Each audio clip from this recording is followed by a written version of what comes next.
A new chapter is just around the corner, or the chapter just released and you're wondering, hey, I'm playing on day one, what can I do to make the most gold possible in that short time frame where everything is super expensive?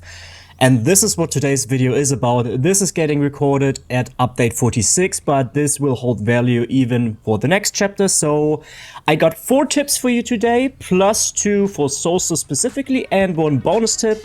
So let's jump into it, shall we? And at number 1, we have dailies. And that might sound a bit straightforward and easy, but there's actually more to the dailies than you would think at first glance. So there usually are 3 different daily quests in every zone in ESO, or DLC zone rather. It is an incursion, so like the dormant kind of thingy. In Gold Road it was the Mirrormore incursion. There is a Delve daily and a World Boss daily, so 3, right? For Sunport it's a bit different because we only have World Boss and Delve, which is a bit unfortunate. And when you grab these, you're probably thinking, well, yeah, that's a daily quest. Lamo, what are you talking about? That obvious. But like I said, there's a bit more to it, because you can actually do more than one. So let me explain to you. For instance, in Solstice, we have 3 different World Boss daily quests. We have one World Boss here, here, and here. And let's say I just got World Boss Daily A. So let's say the World Boss, this is the World Boss that the daily wants me to kill today.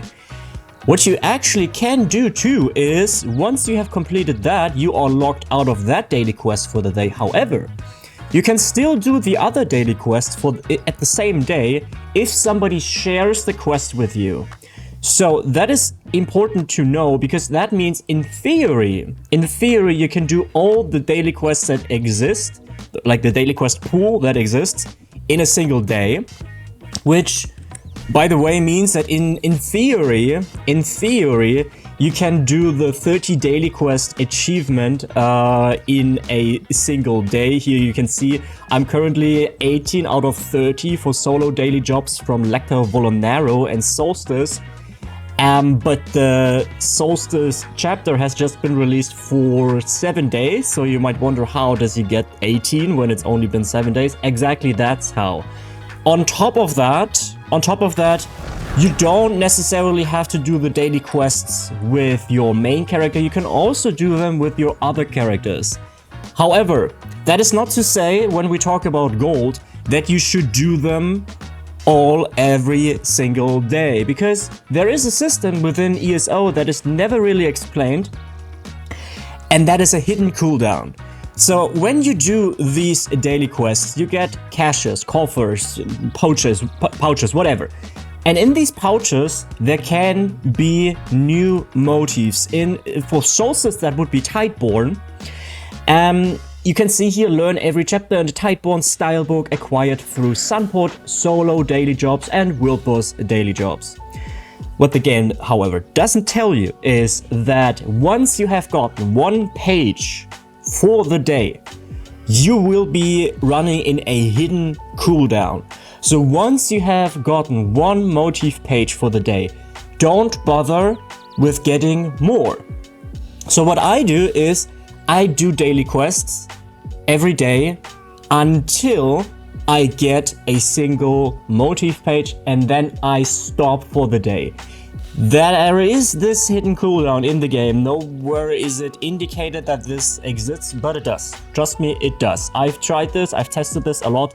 I basically have never ever gotten a motif page from the same collection twice in a day.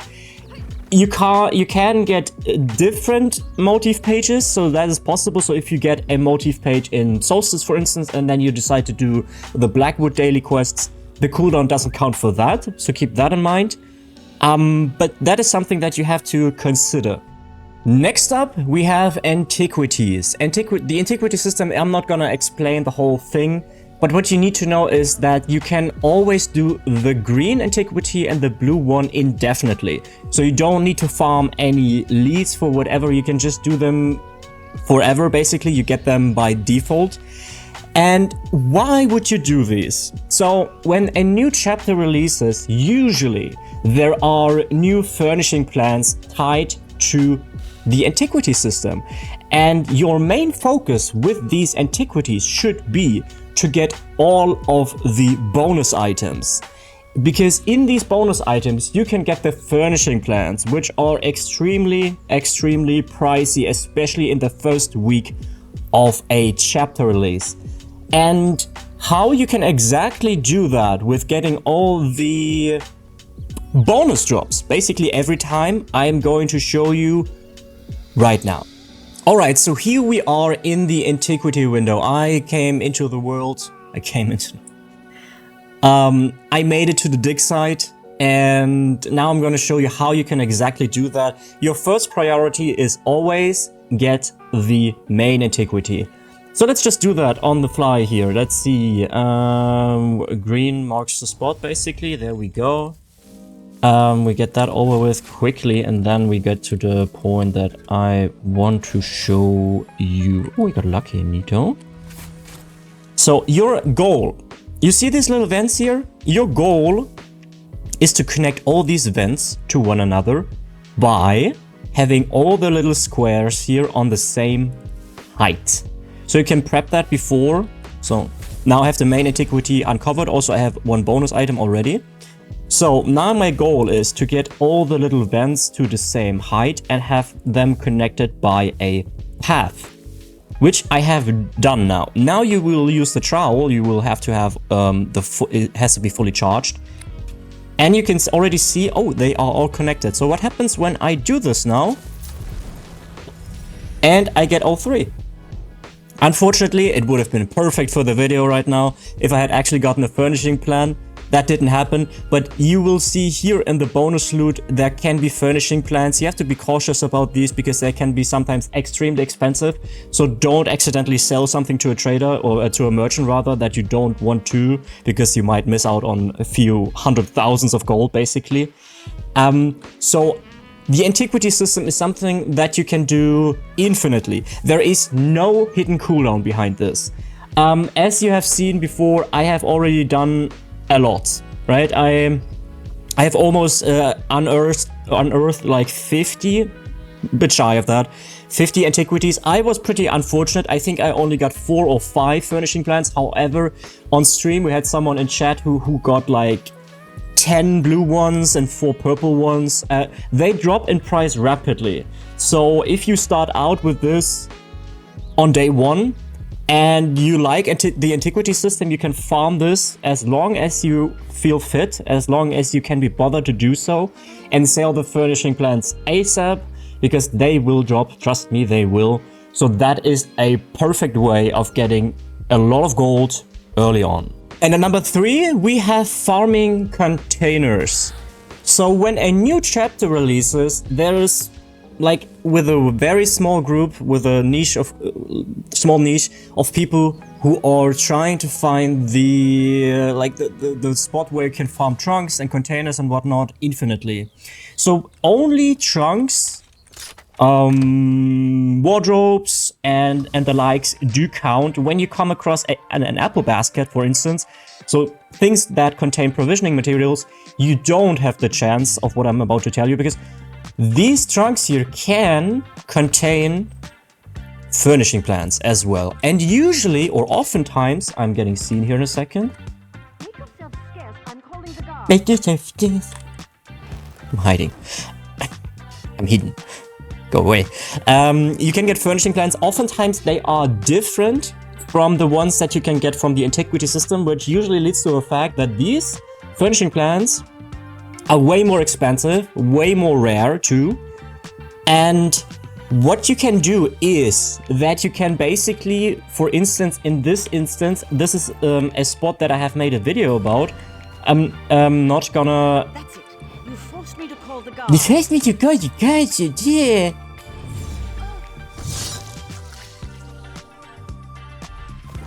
So this is the spot in Sunport. I'm going to show you briefly. It's west or to the left of the way shrine. You can go in here and steal as far as or as long as you want to. You can reset it by just going outside and go back in and grab all these wardrobes and hope you get lucky. trust me, it is not very likely. It is unlikely. It's rare. So far I have gotten 1 green furnishing plan from farming the wardrobes here. But that is something that you can basically do if you have like a stream open, preferably casual lamer on Twitch. Or like whatever, or a TV series, and you just do it mindlessly. These plans are extremely expensive at the beginning.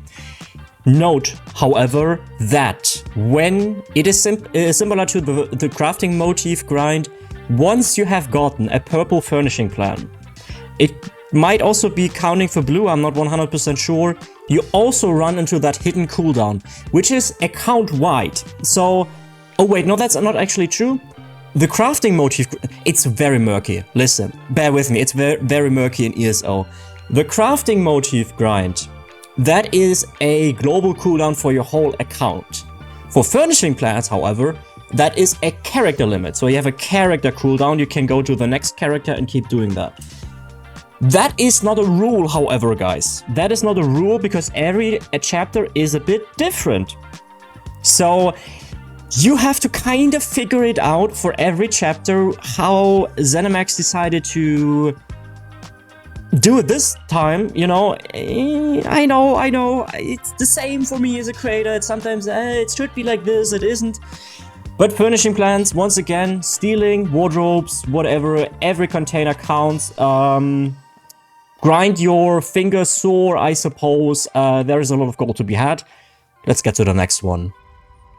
And for tip number 4, we have farming public dungeons for the fragments.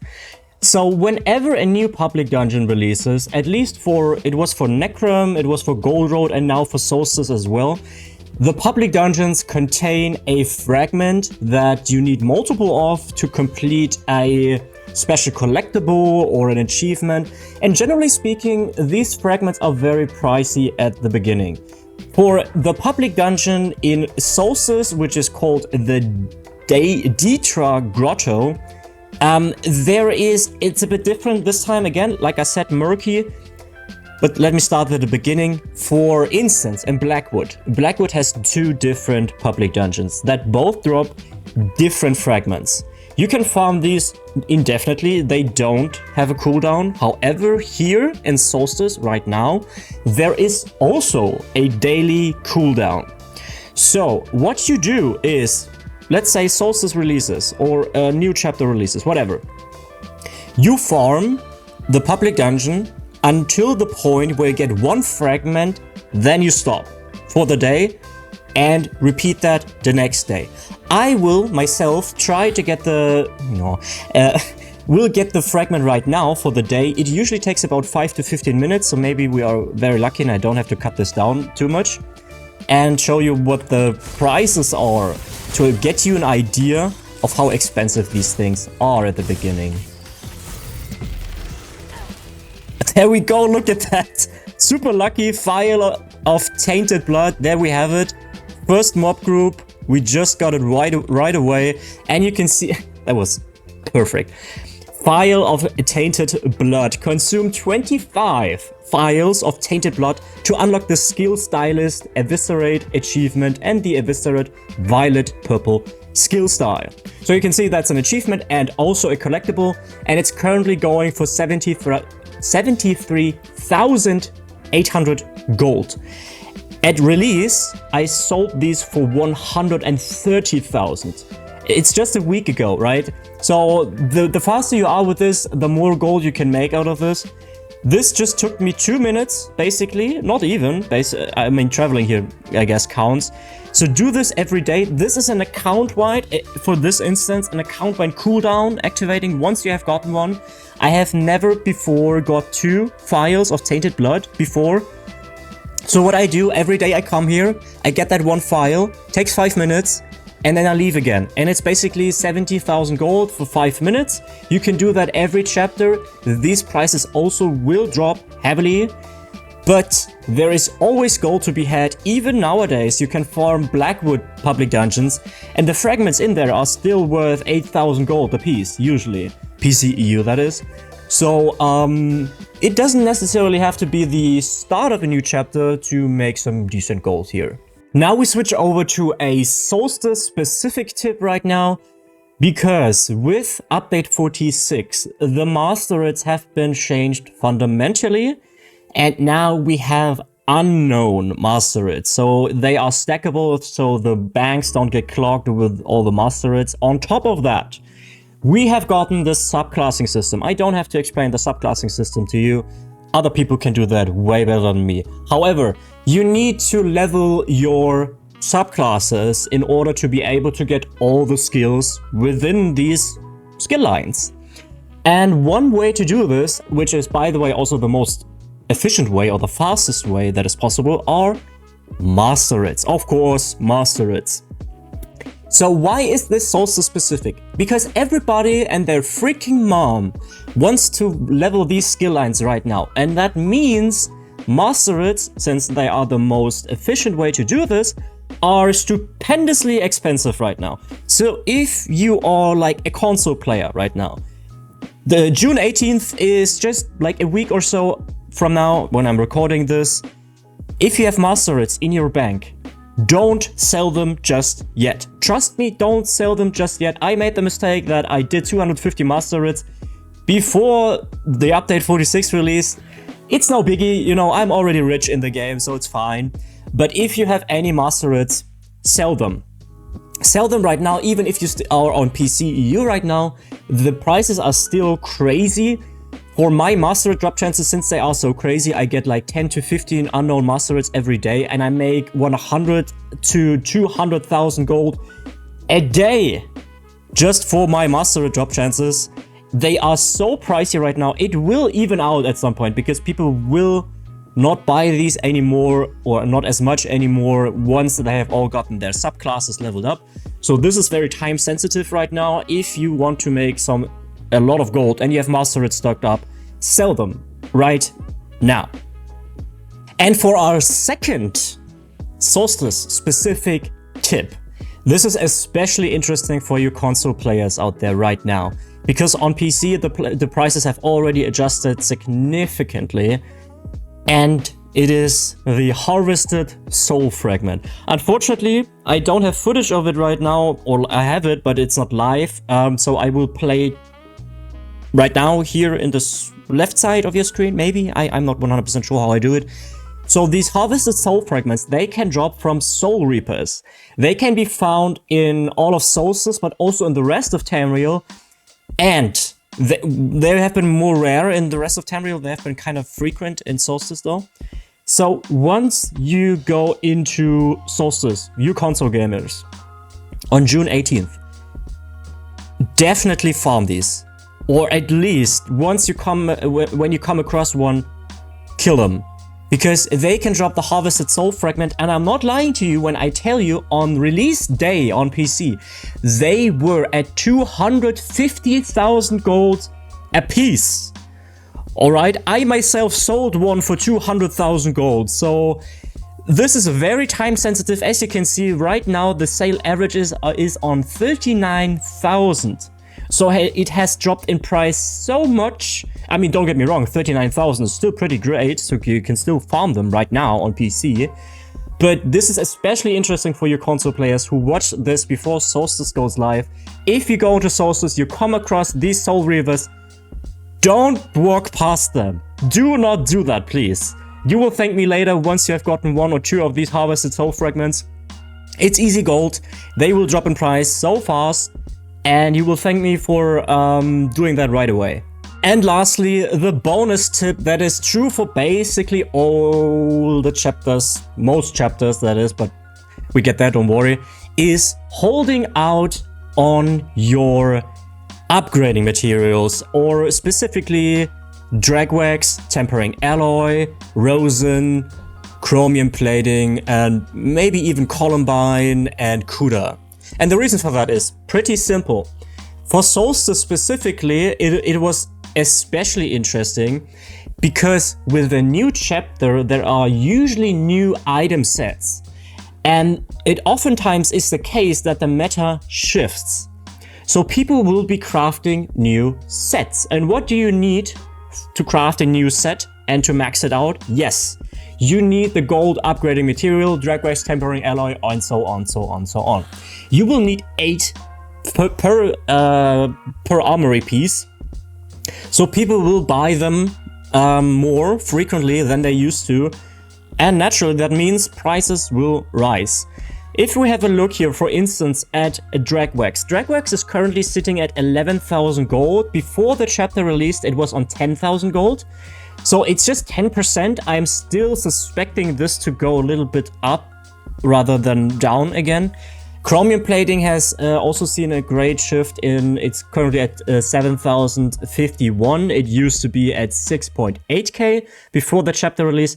So that might not sound like a lot, but once you come to the realization that you have plenty of these materials anyway, it's basically free gold anyway. So before the chapter releases, Too Long Didn't Listen basically, don't sell your materials, hold out on them, wait like a week or two, keep an eye on the prices. Ideally, you know beforehand if there are new sets coming, if you can suspect that the meta will shift, because if it does and people craft new sets, then you can bet your freaking very nicely shaped ass that the prices for that will change. Alright, that have been 6 tips, 7 basically, for you to get the most gold at the beginning of a chapter, how you can take advantage of it in the most efficient way possible basically. If you want to add anything to that, then please let me know in the comments down below. Maybe there is a tip that I missed, or maybe there's one tip that I mentioned where you're like, I'm not so sure, Lama. That's kind of odd. Then please let me know. If you made it this far, please give the video a thumbs up. Or if you didn't like it, give it a thumbs down. Then feedback is much appreciated. Subscribe and all that, you know, for future content, and check out the streams. And with that, I leave you as always. I hope you have a great day. I hope you have an awesome day. You make a lot of gold. And I will see you next time.